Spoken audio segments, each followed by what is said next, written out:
उभर दे रे श्याम झोली भर दे ना पहला बातों में हो ना पहला। माँ ज्वाला देवी, माँ ज्वाला देवी सिद्ध शक्ति पीठ के YouTube चैनल श्री रुद्र आश्रम परिवार में आप सभी प्रिय मित्रों का, प्रियजनों का हार्दिक स्वागत है। आज की विवेचना प्रारंभ करने से पहले आप सभी हमारा अभिवादन स्वीकार करें। हम हैं आपके साथ स्वामी कुमारानंद। मित्रों, हम इस विवेचना में परिचर्चा कर रहे हैं योग दर्शन की, और हम सब जानते हैं कि योग दर्शन के प्रणेता महर्षि पतंजलि हैं। ये विवेचना, ये महत्वपूर्ण परिचर्चा प्रारंभ करने से पहले हम उन्हें नमन करते हैं, उनको स्मरण करते हैं, उनका आभार मानते हैं कि जिन्होंने इतना महत्वपूर्ण ग्रंथ हम सबको प्रदान किया। उनका बहुत बहुत धन्यवाद है, बहुत बहुत आभार है।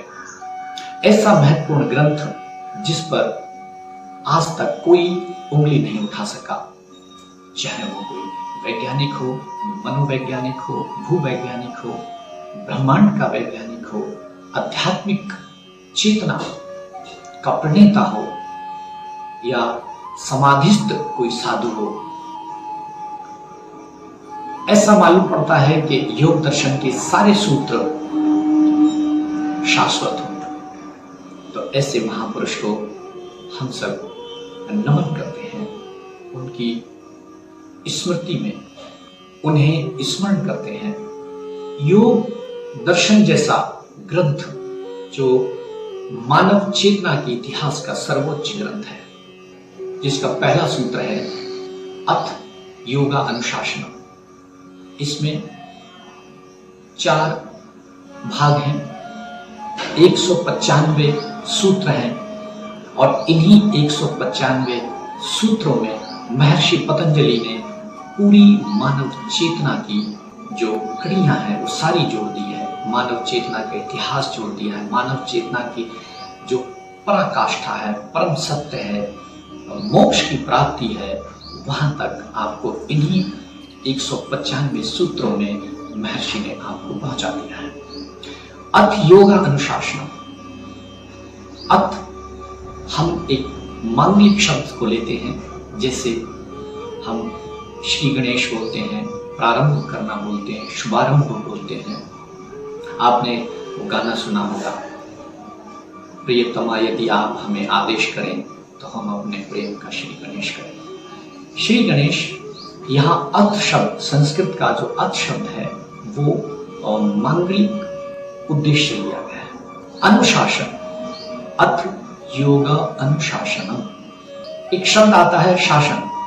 शासन का मतलब होता है कि हम किसी और के अधिकार में रहें, उसके बनाए हुए नियमों के अंतर्गत हम रहें। जैसे प्रशासन के अंतर में रहते हैं, संविधान के अंतर्गत हम लोग रहते हैं, तो यदि हम संविधान के नियमों का पालन नहीं करते, उल्लंघन करते हैं, तो हमारे लिए दंड का प्रावधान है कि अगर आप इस तरीके का कोई कृत्य करते हैं तो आपके लिए ये दंड का प्रावधान है, ये करते हैं तो ये दंड का प्रावधान है।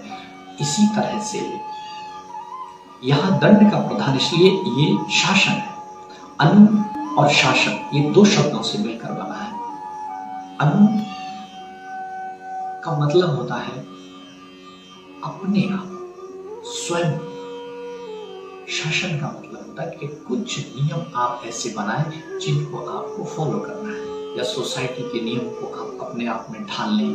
मिलिट्री के नियमों में आप देखते हो, कोई जब फौजी उसमें भर्ती होता है तो वो ट्रेनिंग के अंदर वो मिलिट्री के सारे रूल्स वो फॉलो करता है।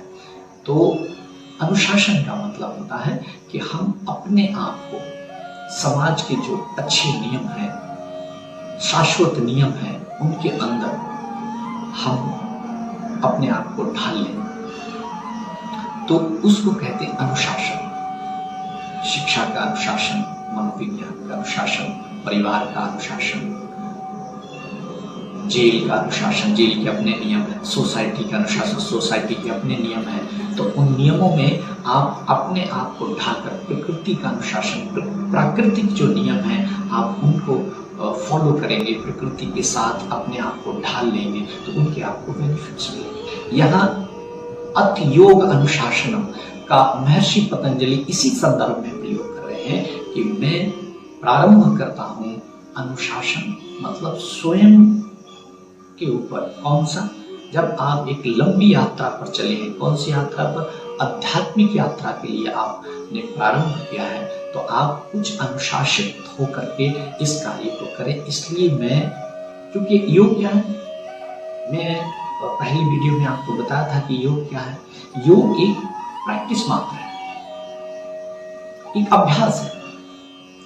कोई भी आप अभ्यास करेंगे तो आपको अनुशासित होकर करना पड़ेगा। बहुत सारी कहावतें होती हैं, कम खाना, कम खाना, हमें कितना खाना चाहिए, कब खाना चाहिए, क्यों खाना चाहिए।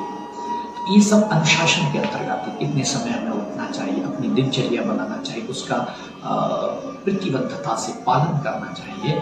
तो इन सब का काम होता है अनुशासन। अनुशासन अपने आप को शासित करना।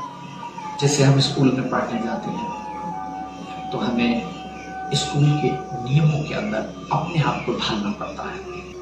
तो अनुशासित रहते हुए आप इस कार्य को प्रारंभ करें तो आपको उसका प्रतिफल मिलेगा।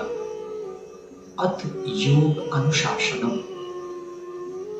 अब हम इस यात्रा को, इस परम यात्रा को, चेतना की इस यात्रा को, अनुशासन, इस चेतना जो है, इसकी यात्रा, क्योंकि शरीर और चेतना, मन, बुद्धि, अहंकार, ये बहुत सारी चीजें आगे आएंगी, क्योंकि ये पहला समाधि पाद है। समाधि पाद में महर्षि समझाएंगे कि क्या है।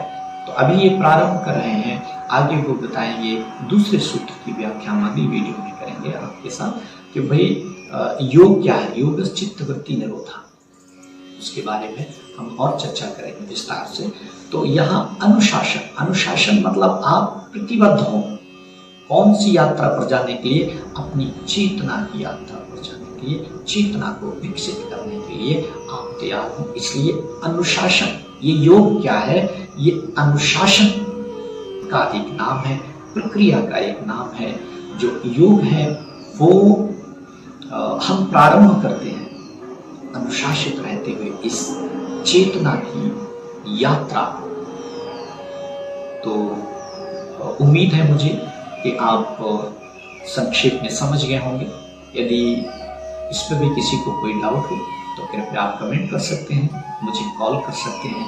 मैं जितना जानता हूँ पूरी कोशिश करूँगा आपको, क्योंकि ये अभ्यास का विषय है, practice makes a man perfect. इसीलिए महर्षि हमें समझा रहे हैं अथ योग अनुशासनम।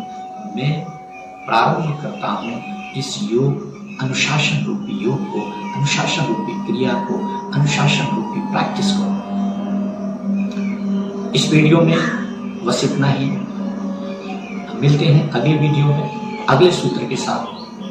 तब तक आप खुश रहिए, आप हमेशा यूं ही हंसते मुस्कुराते रहें, मस्त रहें, व्यस्त रहें, पर अस्त व्यस्त ना रहें।